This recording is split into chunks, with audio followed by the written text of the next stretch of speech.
Algo muito interessante dentro da cultura judaica é como eles defendem a ideia de não desonrar Deus publicamente. Não tem nada a ver com a ideia de não cometer pecado, mas tem a ver com a ideia de não desonrar Deus publicamente, profanar o nome de Deus. Isso está na tradição. Veja, quando você estuda a tradição judaica por meio de rabinos, alguns deles vão dizer que lá no passado, lá no tempo de Jesus, isso se referindo aqui a alguns judeus messiânicos, eles vão dizer que lá no tempo de Jesus, o que aconteceu foi que eles pecaram, os judeus lá da época de Jesus, eles se corromperam e tal, para tentar te passar uma ideia de que nos dias de hoje o judaísmo não funciona mais assim. É lógico que a tradição mudou muitas coisas, existe um judaísmo moderno aí nos dias atuais que é um tanto diferente daquele judaísmo da época de Jesus, mas muitos pensamentos eles continuam se assemelhando com aquele pensamento da época de Jesus que os judeus tinham. Dentro da cultura judaica, do pensamento da tradição judaica, Moed Katan 17a, vai existir um debate aí sobre um estudioso que ele desejou cometer um ato imoral. E para não desonrar a Deus publicamente, olha o que ele diz, olha o que a tradição diz. Se uma pessoa perceber que a sua má inclinação está tomando conta dela e ela não consegue superá-la, ou seja, eu estou com um desejo imoral de cometer um pecado e eu não estou conseguindo me segurar, não consigo superar esse desejo. Então, ela deve ir para um lugar onde não seja conhecida. Tipo assim, ó, eu sou um estudioso ali da Torá, eu sou alguém que estou ensinando também a Torá, estou dando um exemplo aqui. E para mim não cometer um ato de desonra pública, eu devo ir para um lugar onde eu não seja conhecido, onde aquela pessoa não seja conhecida. E aí ela deve se vestir de preto e cobrir a cabeça com um pano preto, como se estivesse de luto. Talvez essas mudanças a influenciem, de modo que ela não peque. E aí é claro que alguns judeus vão dizer, né, que esse texto ele não está influenciando as pessoas a pecar, mas ele está tentando trazer uma ideia para a pessoa de modo que aquilo vai influenciar ela a não pecar. Isso é um fato dentro da discussão do judaísmo, mas não é isso o foco do texto.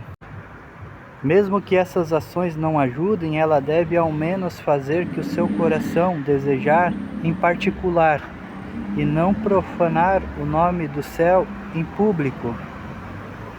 Embora essa pessoa tenha pecado, ela o fez em particular, de uma maneira que não profanou publicamente o nome de Deus. E, portanto, era apropriado que recebesse um enterro honroso. E aí vai haver uma discussão aí entre os rabinos, né, se essa pessoa merece um enterro honroso depois de ter pecado, cometido um ato imoral, mas de forma não pública. A grande questão aí é justamente sobre a questão da reputação pública. Dentro do judaísmo isso é chamado de Shilul Hashem, profanar o nome de Deus publicamente. Lá no Antigo Testamento, em Levítico 22 e 32, existe um mandamento, né? Não profanareis o meu santo nome.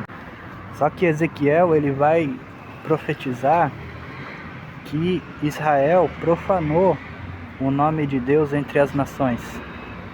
E aí esse ato de cometer um pecado publicamente, ele é visto como um ato de profanação dentro do judaísmo.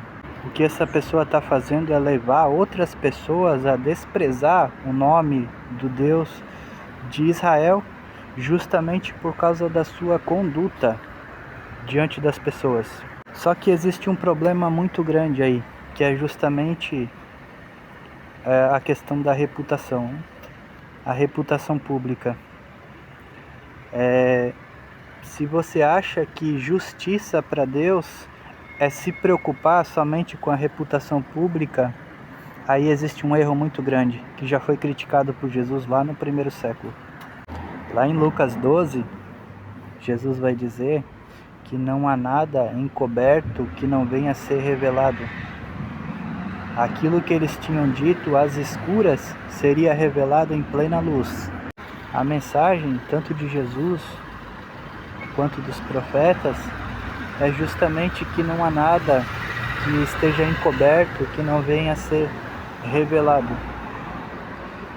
Então, essa ideia de reputação pública, de preocupação com a imagem pública, ela é uma ideia errônea.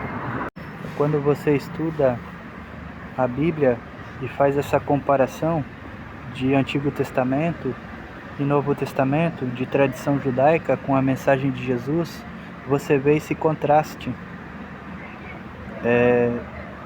de uma preocupação excessiva com a desonra pública do povo de Israel, com a profanação pública, quando na verdade, mesmo que a pessoa cometa um ato em oculto, esse ato em oculto ele está sendo visto por Deus. Essa é a mensagem de Jesus. Não há nada em secreto que não venha a ser revelado.